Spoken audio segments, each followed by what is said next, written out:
The slow process of jury selection continues in Sarasota in the murder trial of Shawn Tyson. Tyson is accused of killing two British tourists in April of 2011. Our John Thomas has been following the case now for 3 days. And John, has there been any progress?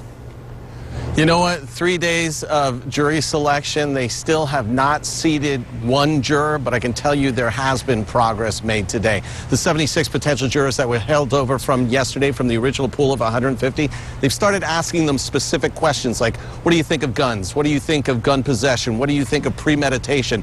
Things like that. But for me, from the outside looking in, the most telling point of today was when the judge spelled out the case. So thank you for your... Circuit Judge Rick DeFuria would start the day reading out to the 76 potential jurors still left what this case is all about. Today, we're here to try the case of the state of Florida plaintiff versus Shawn A. Tyson. 17-year-old Shawn Tyson, the accused, would listen on, as would friends and family. They would listen on to what on paper and read out loud in court is the cold, emotionless reality of this case. On or about April the 16th, 2011, in Sarasota County, Florida, Shawn Tyson did unlawfully and from a premeditated design to effect the death of James Cooper, a human being. The true reality? Two British tourists, young men, 25-year-old James Cooper and 24-year-old James Cazares, seen in this picture from April 16th of 2011, alive and well.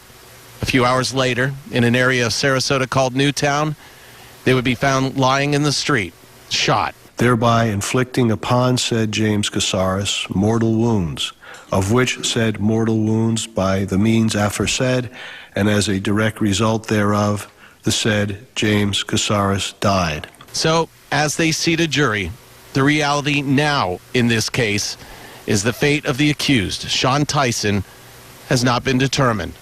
The fate of James Cooper and James Cazares, tragically, has. In such case made and provided and against the peace and dignity of the state of Florida. So what happens from this point? Well, they are determined to seat a jury today, so that means they are going to go into the nighttime here until a jury is seated. That's what they're saying. And then opening arguments, or opening statements, I should say, go tomorrow.